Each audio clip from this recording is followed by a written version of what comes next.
Social network వచ్చాక దీంట్లో కొద్దిగా ఎక్కువ అవుతుంది. సో దాన్ని మనం మార్చలేము.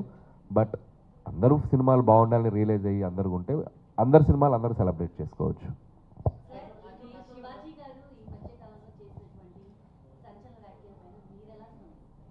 అమ్మ ఇవి చాలా సెన్సిటివ్ టాపిక్స్. నేను వచ్చింది మనశంకర ప్రసాద్ గారి సినిమా గురించి ప్రమోట్ చేయడానికి వచ్చాను. దీని గురించి నేనేం మాట్లాడినా నేను చెప్పాలనుకుంది ఏంటంటే అమ్మ, A to Z తీసుకుంటే ఏ మీద నేను మాట్లాడితే B నుంచి Z వరకు ప్రాస్పెక్టివ్స్ ఉంటాయి, ఇన్ని ఒపీనియన్స్ ఉంటాయి. సో నేను సినిమా గురించి వచ్చాను, నేను డైరెక్టర్, నా సినిమా గురించి ప్రమోట్ చేయాలి.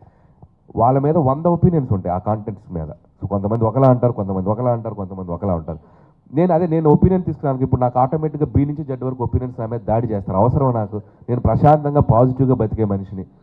సో అందరూ ఎవరికి నచ్చినట్టు వాళ్ళు బతుకుతారు లైఫ్లో, ఎవరికి నచ్చినట్టు వాళ్ళ ఒపీనియన్స్ చెప్తారు. నాదేంటంటే నా పద్ధతి ఏంటంటే నా పని నేను చేసుకుంటూ పోతా. నా వల్ల ఎవరైనా బాధపడితే దానికి రియాక్ట్ అవుతా, నేను ఎవరైనా బాధపడితే వాళ్ళకి సంజేసి చెప్తా, అంతే తప్ప అన్ని టాపిక్స్ మీద మన ఒపీనియన్స్ ఇవ్వటం ప్రతి సందర్భంలో కరెక్ట్ కాదని నా ఫీలింగ్ అమ్మా.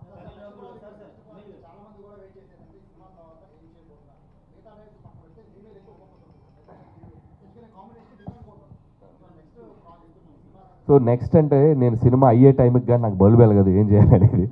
సో నా తాపత్రం ఏమంటే, సో భగవంత్ కేసరి లాంటి ఒక డిఫరెంట్ జానర్కి వెళ్ళి ఒక అద్భుతమైన డ్రామా ఫిల్మ్ చేసిన ఆ సినిమాకి ఒక నేషనల్ అవార్డు వచ్చింది. సో ఎంటర్టైనర్స్ చేస్తూ మధ్యలో ఏదైనా ఒక ఎక్స్పెరిమెంటల్ ఫిల్మ్, ఒక మంచి డ్రామా ఫిల్మ్ చేయాలని నేను ఎప్పుడు అనుకుంటాను. సో అది ఎప్పుడు చేయాలనేది ఆ వెళ్ళే ప్రాసెస్లోనే తెలిసేది. ఇప్పుడు ఆడియన్స్ సంక్రాంతికి వస్తున్న తర్వాత వాళ్ళు ఇచ్చిన రిజల్ట్కి మళ్ళీ వాళ్ళని ఎంటర్టైన్ చేద్దామని మళ్ళీ ఈ సినిమాతో వచ్చాను. రేపు ఈ సినిమా కూడా అద్భుతమైన హిట్ అయితే సరే ఇంకొకసారి వాళ్ళని మళ్ళీ ఇలా అనిపిస్తుంది బ్రెయిన్కి. సో అది వెళ్ళే ప్రాసెస్లో ఎక్కడ బ్రేక్ ఇవ్వాలి, ఎక్కడ పాజ్ ఇచ్చి ఇంకొక జోనర్ ట్రై చేయాలనేది వెళ్ళే ప్రాసెస్లోగానే అర్థమవుద్ది. సో ఖచ్చితంగా ఈ సినిమా రిలీజ్ అయ్యి మీరు ఇచ్చే వర్డిక్ట్ని బట్టి, మీరు ఇచ్చే రిజల్ట్ని బట్టి మళ్ళీ నా నెక్స్ట్ సినిమా ఏం చేయాలనేది డిసైడ్ అవుతాను.